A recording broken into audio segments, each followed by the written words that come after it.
Queridos, que abram suas Bíblias lá no livro de Filipenses, no capítulo 2, eu estarei fazendo a leitura dos versos 5 até o verso 11. Filipenses, capítulo 2, versículos de 5 a 11, e a equipe de transmissão me perdoe, esqueci de passar na salinha, né, para falar a referência e o tema do estudo. Sejam fortes, tá bom? Não é esse o tema não, é para vocês serem fortes. Vamos lá, diz assim a palavra do Senhor: tende em vós o mesmo sentimento que houve também em Cristo Jesus, pois ele, subsistindo em forma de Deus, não julgou como usurpação ser igual a Deus. Antes a si mesmo se esvaziou e assumindo a forma de servo, tornando-se em semelhança de homens, e reconhecido em figura humana, a si mesmo se humilhou, tornando-se obediente até a morte e morte de cruz. Pelo que também Deus o exaltou sobremaneira, e lhe deu o nome que está acima de todo nome, para que ao nome de Jesus se dobre todo o joelho nos céus e na terra e debaixo da terra, e toda língua confesse que Jesus Cristo é o Senhor, para a glória de Deus Pai. Amém. Nosso irmão Alessandro já orou, e que as palavras dele sejam as nossas neste momento da oração.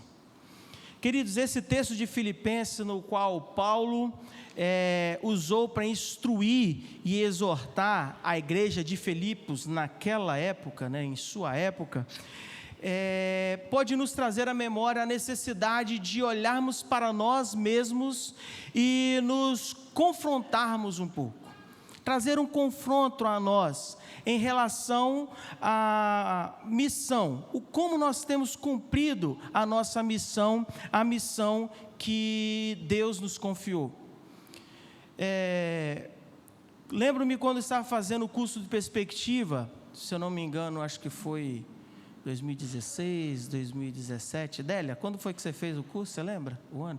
Eu não lembro também, então, eu e Délia, nós éramos amigos de sala do Perspectiva, mas a missionária Amélia Modesto, né, uma das professoras, a missionária, ela trouxe um tema no qual eu gostaria de tratar com os irmãos nessa noite, e o tema que ela falou, que mexeu muito naquela época, foi construindo pontes de amor. Lembra dessa aula? Espetacular, né? Só que o contexto que a missionária Amélia tratava, ela falava do contexto dos povos não alcançados, dos povos que não tinham ainda acesso ao Evangelho. Mas apesar de assistir a aula e prestar atenção em todos os pontos que ela abordou, algo martelava na minha mente e no meu coração. Apesar dela estar falando dos povos não alcançados, aqueles que ainda não tiveram acesso ao Evangelho, eu fiquei pensando muito em relação à nossa igreja local. Como que a nossa igreja local, a gente pode construir pontes de amor para um povo tão distante, se nós não estamos conseguindo construir essas pontes ao nosso redor, ao nosso lado, em nossa comunidade? E aí eu fiquei pensando sobre isso muito tempo, foi da onde saiu esse texto, e esse texto ele ficou guardado, lá no cantinho, lá, até antes de ontem, quando o pastor ligou e pediu para a gente vir na quarta-feira, e eu pensei bem assim, poxa vida, o que a gente vai preparar, né? Que o pastor, ele abre a Bíblia assim, olha o texto, e a gente precisa de um preparo um pouquinho mais, né, Ramon? A gente precisa refletir, repensar os textos. Mas eu lembrei desse texto que combina com o tema anual da nossa igreja, que é pregando o Evangelho.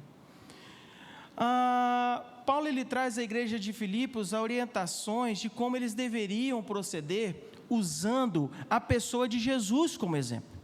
Quando nós vemos o versículo 5, a primeira instrução que ele fala à igreja de Filipos é: tende em vós o mesmo sentimento que houve em Cristo Jesus.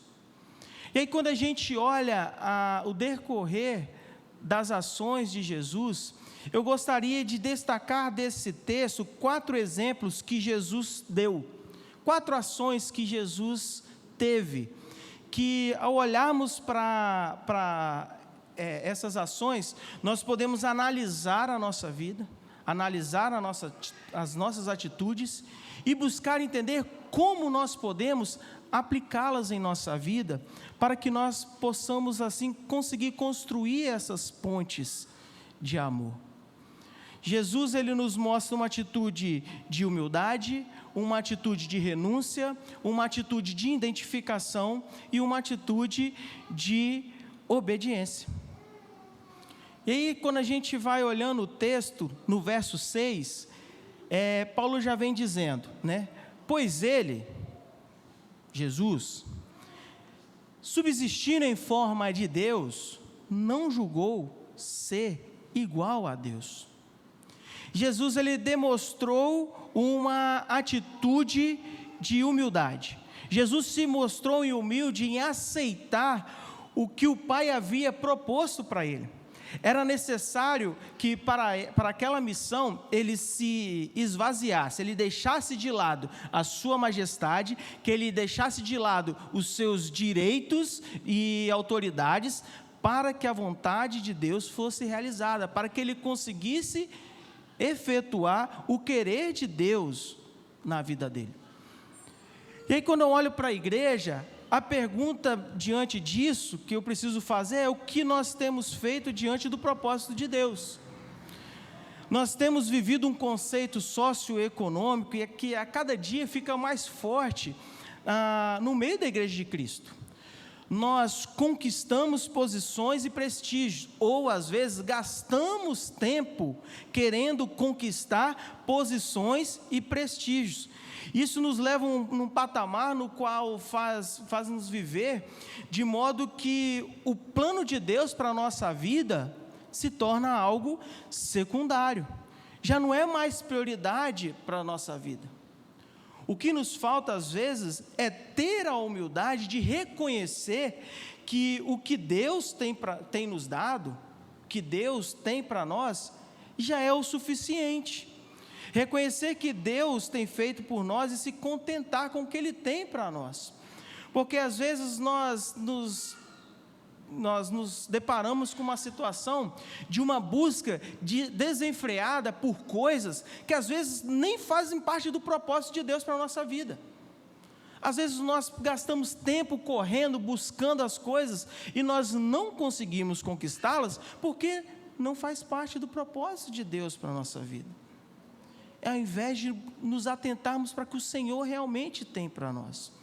O próprio Cristo, ele falou, e Mateus deixou registrado, no capítulo 6, no versículo 33, o que está escrito no Mateus 6, 33?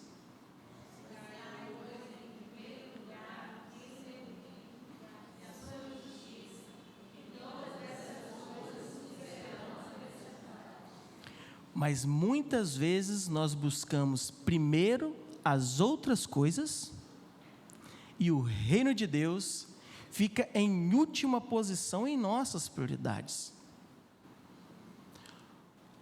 A falta de contentamento do nosso coração é um reflexo gigantesco da falta de humildade que nós temos diante do que o Senhor tem nos oferecido e tem nos dado. Uma outra questão que nós vemos de Jesus, uma outra ação, foi a ação de renúncia.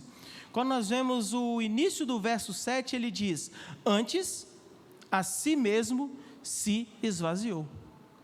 Jesus, ele renunciou toda a sua glória, ele renunciou todo o seu poder e todo o seu senhorio, ele se esvaziou de todo o seu querer, a fim de que a vontade do Pai fosse realizada através de sua vida aqui na terra. Porque se Jesus ele não tivesse abdicado de toda a sua glória, era impossível que ele cumprisse a vontade do Senhor. Jesus, ele renunciou todos os seus direitos para poder cumprir a vontade de Deus. E a igreja?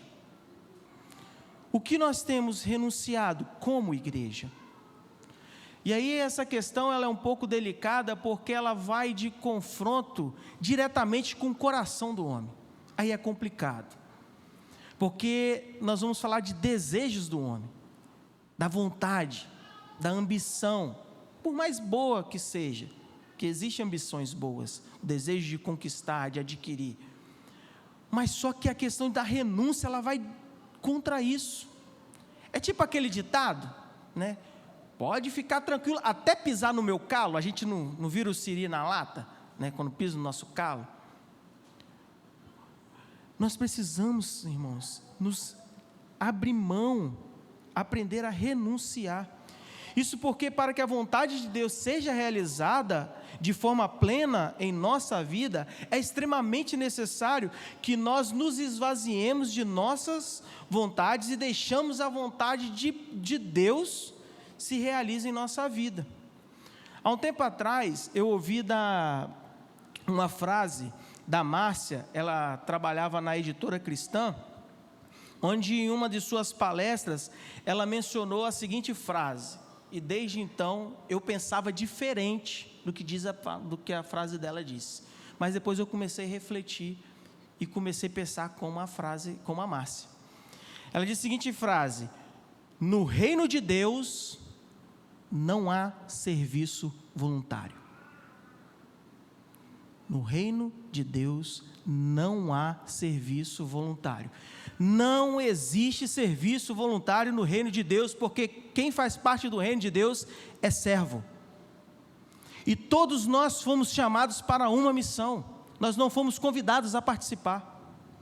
O Senhor, Ele não disse para a gente: se você tiver um tempinho, você vai e anuncia o Evangelho a toda criatura. Quando você tiver uma disposição, um espaçozinho na sua agenda, você faz discípulos de todas as nações. Quando você não estiver cansado, você batiza em nome do Pai, do Filho e do Espírito Santo. Quando você tiver um tempo, você vem aqui e me serve.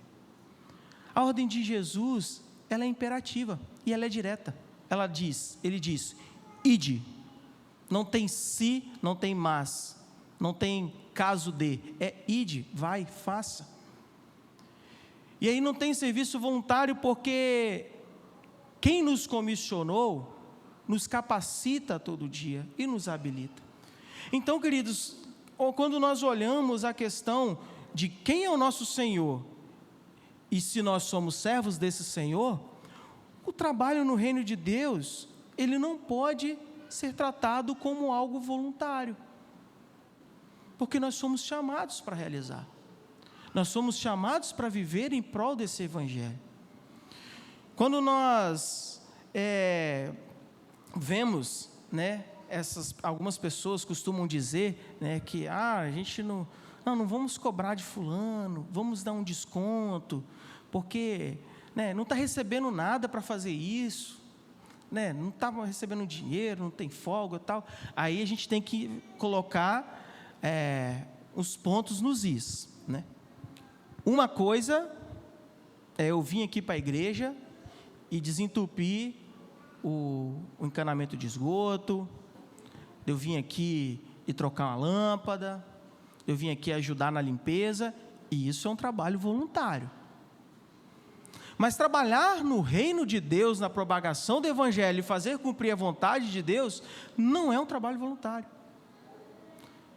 Há uma necessidade de renúncia. Nós dizemos que conhecemos o Mestre, dizemos que conhecemos os seus mandamentos, mas nós não vivemos de acordo com o que nós professamos. Nós professamos muitas coisas, mas nós vivemos de acordo com o que o nosso coração quer, não com o que a boca fala. Lucas, no capítulo 18, abra comigo a sua Bíblia, Lucas capítulo 18, no verso 18 ao 23, o que nós temos recitado nesse bloco do texto? Qual parábola, qual história aqui? Parábola não, né? Qual história que Jesus cita aqui? Que Lucas registra, né, que aconteceu a história, não que Jesus cita. O trecho do jovem rico. Ele questiona Jesus e chama Jesus de bom mestre, Jesus pergunta, por que me chamas de bom? E aí eles começam a decorrer ali do assunto, e aí ele quer saber, né, como é que ele faz para seguir Jesus e tudo e tal. Aí Jesus pergunta bem assim: você sabe os mandamentos? Não adulterarás, não matarás, não furtarás, não dirás falso testemunho, honra teu pai e tua mãe. O que ele falou? O que o jovem respondeu para ele? Tudo isso tenho observado desde a minha juventude. Conhece o mestre, conhece as ordens, os mandamentos do mestre. E aí Jesus fala com ele assim: legal, falta uma coisa, vende tudo que você tem, renuncia a tudo isso aí, reparte com os pobres. Tendo feito isso, você vem e a gente vai conversar de como vai ser o seu papel na obra do Senhor. Qual é a resposta do jovem para Jesus? Ele não estava disposto a renunciar tudo que ele tinha para seguir o mestre. Renúncia. Enquanto nós não renunciarmos às nossas vontades, enquanto nós não abrirmos mão, abdicarmos dos nossos desejos, nós nunca conseguiremos cumprir a missão de Deus, que Deus tem para nós. Como nós vamos realizar a vontade do Pai, se a vontade que ordena o nosso coração é a nossa própria vontade? É impossível. Uma outra atitude de Jesus: ele se identificou com o homem. Jesus, ele teve uma ação de identificação com a pessoa humana, com o ser humano, com o homem, assumindo a forma de servo, o restante do versículo 7, tornando-se semelhança de homens e reconhecido de figura humana. E aí eu fui lá, que eu precisava dizer exatamente para poder linkar para os irmãos, eu fui lá no dicionário, eu ia falar seminário, fui lá no dicionário e fui ver o que era realmente na íntegra, faz essa cara não, dele, na íntegra, o que significava identificação. Daí no dicionário está bem assim, que identificação é assimilação de um aspecto, de uma propriedade, de um atributo de outro e transformação total ou parcial segundo a esse modelo. Jesus, ele teve uma transformação total e assumiu o modelo de homem, para que o querer de Deus pudesse ser realizado na vida dele, na vida de Jesus. Jesus, ele se identificou com o homem, com a necessidade do homem, a ponto de se tornar servo e se tornar semelhante ao próprio homem, para que através dele tivesse aproximação com Deus. Jesus, ele assumiu a nossa forma para que através dessa atitude dele, nós tivéssemos novamente uma aproximação com Deus, porque até então, antes de Jesus vir e se sacrificar, nós estávamos em guerra com Deus, nós éramos inimigos de Deus, nós estávamos distantes de Deus. Através do sacrifício de Jesus, do propósito dele, nós tivemos agora um livre acesso com Deus. Ele nos aproximou novamente de Deus. Jesus, ele observou a natureza humana. E como que a igreja tem olhado as pessoas à nossa volta? Como nós temos observado as pessoas que estão à nossa volta? Nós precisamos olhar as pessoas e enxergá-las além da primeira aparência. Isso é difícil, é complicado. Mas nós precisamos olhar para essas pessoas e precisamos identificá-las. Precisamos nos identificarmos com elas, para que nós possamos conseguir ter o mesmo pensamento que Jesus Cristo teve. Pessoas que estão caminhando rumo à perdição eterna, pessoas que estão caminhando rumo à morte eterna, estão trilhando um caminho que já foi trilhado por nós há tempos atrás, e hoje já não mais trilhamos, porque Jesus, ele fez essa ponte entre Deus e nós. E como nós podemos construir uma ponte entre essas pessoas e Jesus, se nós somos incapazes de nos identificarmos com elas? Precisamos nos identificar com essas pessoas. A assimilação de um aspecto, lembra o que significa identificação? É a assimilação de um aspecto. Qual aspecto? O aspecto de perdido, como eu e você já fomos perdidos uma vez. E buscar a nos identificarmos também como Jesus, e seguir o modelo de Jesus, que se importou com o homem miserável. Mas nós estamos sendo incapazes de enxergar as pessoas e entender nelas, na postura de vida, do jeito que elas estão levando, que são pessoas miseráveis. Miseráveis de quê? Da graça de Deus. E quem vai mostrar isso para ela? Nós. De que forma? Falando de Jesus para elas. Nós não levamos pessoas a Deus. Jesus, Ele é o caminho. Mas nós apontamos o caminho. Nós somos o farol. Nós somos a ponte. Nós é que mostramos. Lucas 10, de 30 a 37, ele relata qual história, qual parábola? Do bom samaritano. E aí as figuras que são usadas aqui, são justamente para confrontar a gente. Vocês já pararam para pensar nisso? As figuras usadas aqui são para confrontar a gente, a igreja. Porque a primeira pessoa que passa e de longe daquele homem é um levita, um servo que trabalhava na casa do Senhor, que servia na casa do Senhor. O outro que passou de largo foi um sacerdote, um homem que conhecia a palavra do Senhor, conhecia os mandamentos. Mas quem foi o bom samaritano? Quem foi que olhou o próximo e se importou com o próximo? Um cara que era miserável, discriminado e ignorado pela cultura judaica, o samaritano. O cara que era considerado inimigo do povo de Deus, agiu como devia, e de repente até melhor do que como alguém do povo de Deus deveria agir. Identificação. Talvez aquele homem, por ser samaritano, desprezado tantas vezes da sua vida, dos dias de sua vida e situações, deve ter olhado para aquele cidadão ali jogado no chão e falado assim: quantas vezes eu já fui desprezado por alguém, não vou desprezá-lo como já fui desprezado, vou fazer algo por ele.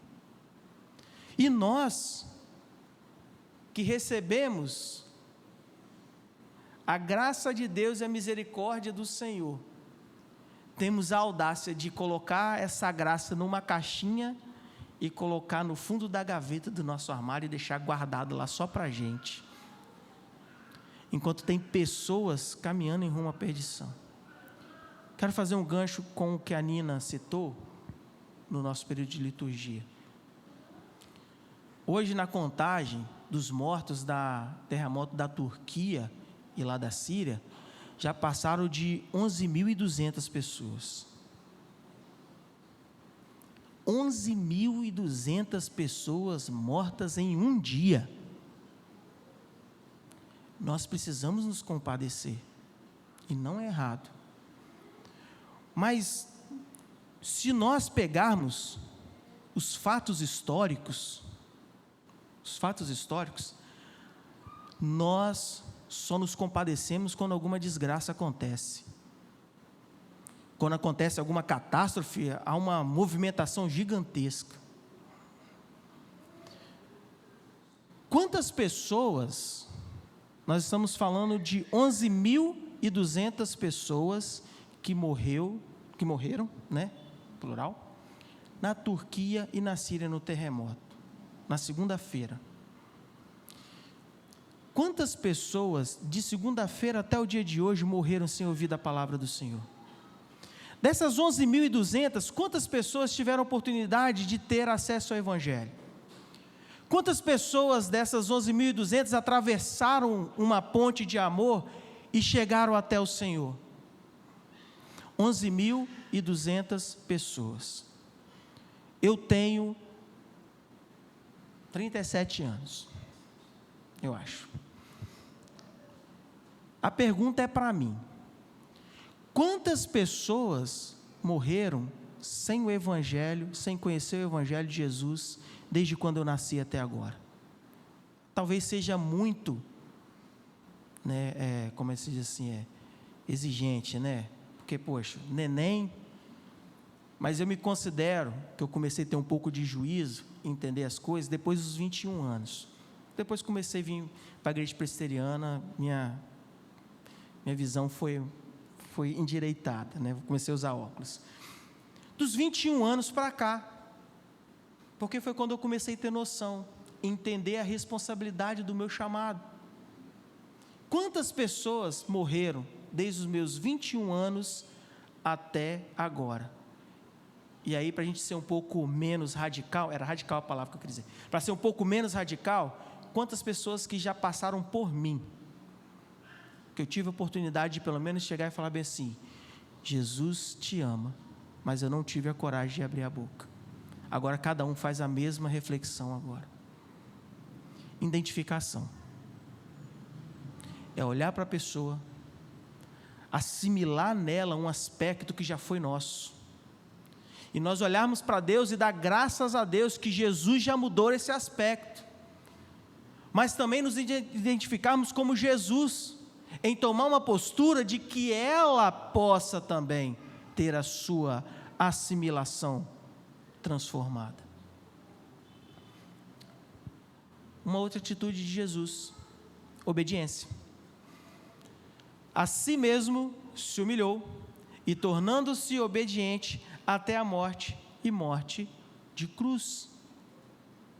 Não foi fácil, não foi mole, foi difícil, foi até as últimas instâncias, até as últimas consequências.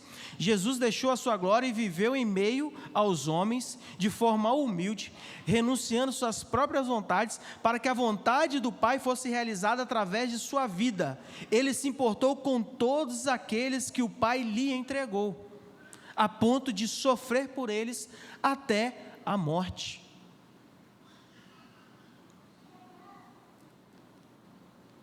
Qual tem sido a postura da igreja em relação ao mandamento do Senhor? Essa é uma pergunta, queridos, que precisa ser respondida por cada um de nós, porque a igreja somos nós, e aí a postura da igreja vai ser a sua resposta e a minha resposta. A forma que eu responder e que você responder vai ser a resposta para essa pergunta. Numa relação de pai e filho, onde Deus é o nosso pai, e nós somos filhos, podemos ser chamados de filhos obedientes? Estamos sendo motivo de orgulho para o nosso pai, ou temos sido motivos de decepção? A gente precisa, irmãos, ter esse tato e essa percepção de que nós estamos brincando. Quando eu falo nós, eu falo a igreja do Senhor, não exatamente a igreja de Nova Brasília, mas a igreja do Senhor. Nós estamos brincando de ser crentes. Nós estamos vivendo uma religiosidade plena, nos nossos dias, e nós precisamos virar a chave, começando em ser obediente, sermos obedientes, pegando o que Paulo disse para a igreja de Filipos e aplicando em nossa vida. Versículo 5, digo novamente: tende em vós o mesmo sentimento que houve também em Cristo Jesus. Jesus, ele não estava preocupado com si mesmo, o que ele deixaria de desfrutar, ou o que ele poderia deixar de conquistar. A única coisa na qual Jesus se preocupava era cumprir a vontade de Deus. Ah, Rafael, da onde você tirou isso? Das próprias palavras de Cristo. João, no capítulo 6, versículo 38, porque eu desci do céu, não para fazer a minha vontade, e sim a vontade daquele que me enviou. Jesus, ele não tinha nenhuma outra preocupação. E nós, o que tem atrapalhado a gente de ser obedientes ao Senhor? Convido a igreja que leia comigo os últimos versos desse bloco, 9, 10 e 11. Vamos todos ler juntos? Pelo que também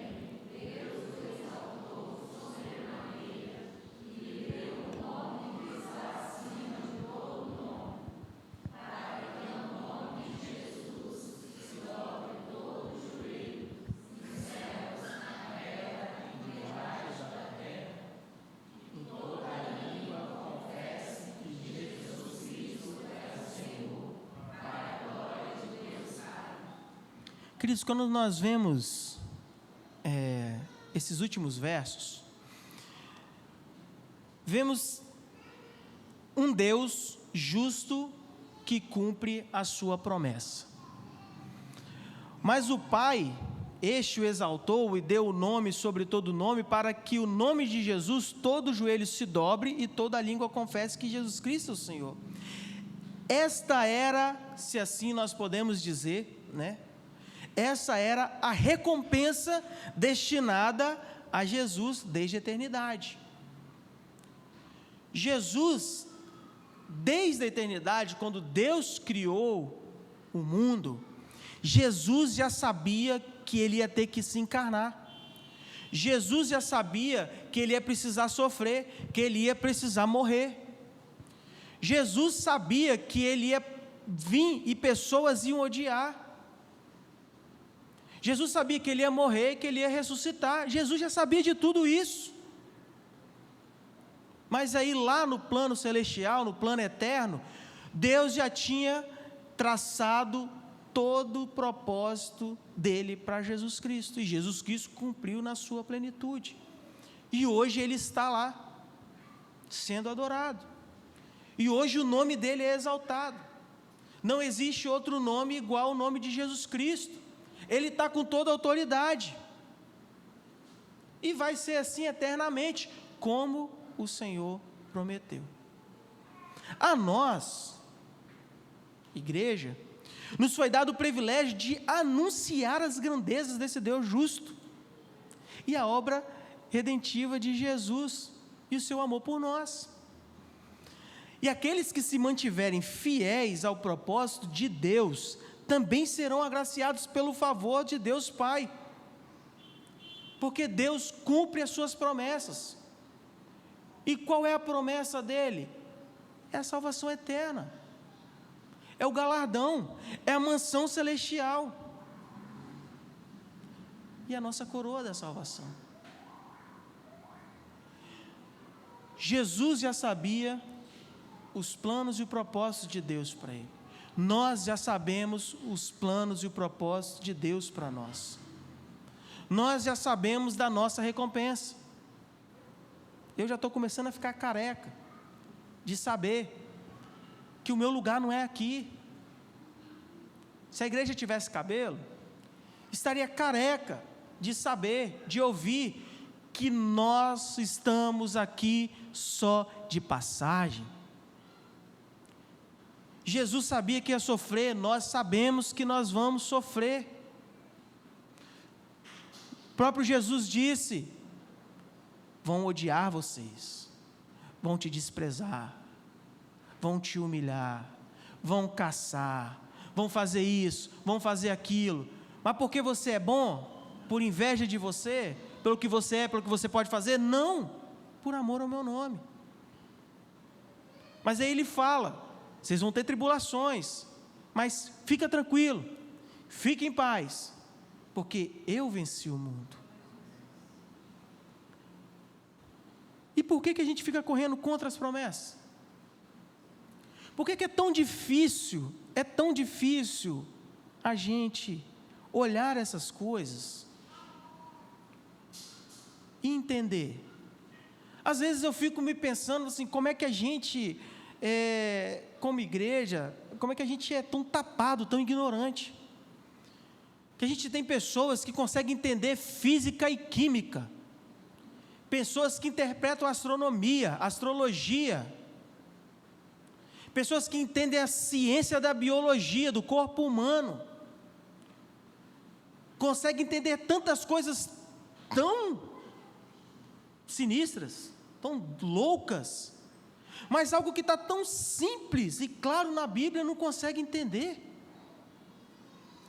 Consegue administrar empresas, hospitais, grandes negócios, mas não consegue administrar o próprio tempo para servir a Deus.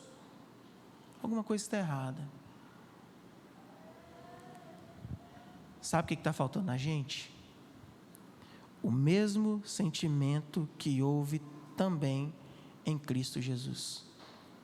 Você sabe por que fala também em Cristo Jesus? Porque a vontade de salvar o homem, primeiramente foi de Deus. E Jesus teve o mesmo sentimento que Deus.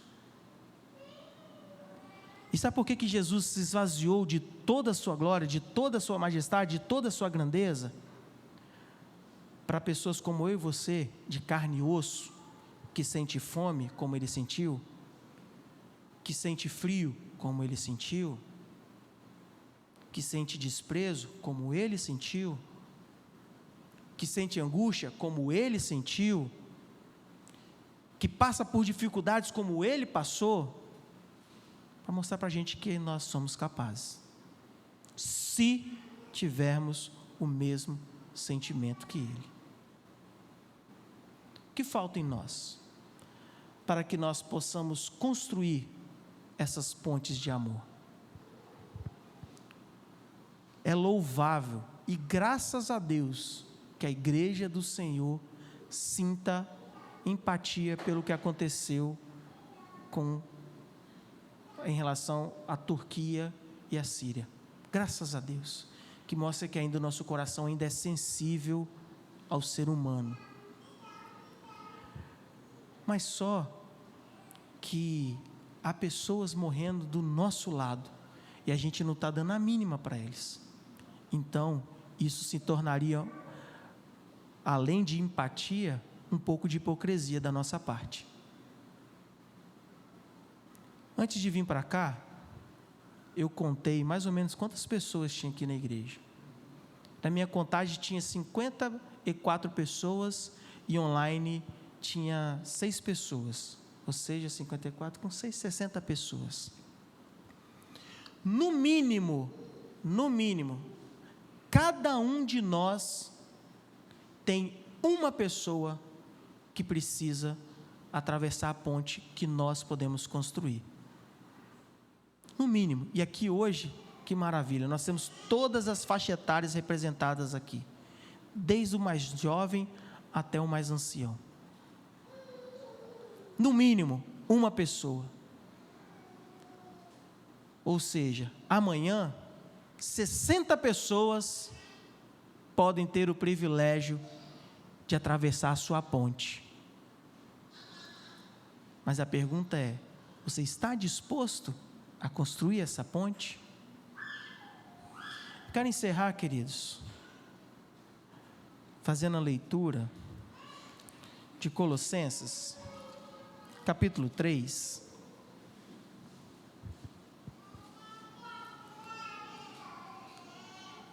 O versículos de 1 até o 4, ele pode ser uma boa instrução para você começar a obra da construção da sua ponte. Diz assim a palavra do Senhor: porque se foste ressuscitado juntamente com Cristo, buscai as coisas lá do alto, onde Cristo vive, assentado à direita de Deus. Pensai nas coisas lá do alto, não nas que são daqui da terra, porque morrestes e a vossa vida está oculta justamente com Cristo Jesus. Quando Cristo, que é a nossa vida, se manifestar, então vós também sereis manifestados com Ele em glória. Amém. Desejo do meu coração, meu irmão, é que você esqueça tudo o que eu falei, aqui nessa noite. E que você dê ouvido ao que o Espírito Santo de Deus falou no seu coração. Isso é o que importa. Porque como eu fui confrontado lá na aula do Perspectiva com a missionária Amélia, eu espero que você tenha sido confrontado nessa noite, não porque eu falei, mas é porque o Espírito Santo, ele deseja fazer uma obra através da sua vida. A nós nos foi dado o privilégio de anunciar a graça de Deus e o amor redentivo do Senhor Jesus Cristo. Seja ponte, seja farol, anuncia as grandezas do Senhor, deixa Deus usar a sua vida, e você vai ver como é bom poder deitar a cabeça no travesseiro e dormir pensando: graças a Deus, o Senhor me deu o privilégio de abençoar a vida de alguém hoje. Já teve essa sensação? É gostosa demais, é boa demais. Só que cuidado, que do mesmo tempo que é bom, vem uma sensação tão constrangedora, que você começa a refletir: poxa vida, foi tão simples, por que eu não fiz isso antes? E aí depois você se sente motivado. Que você possa sentir tudo isso nessa noite, que o Senhor possa abençoar a sua vida para a honra e glória do nome dEle. Vamos orar?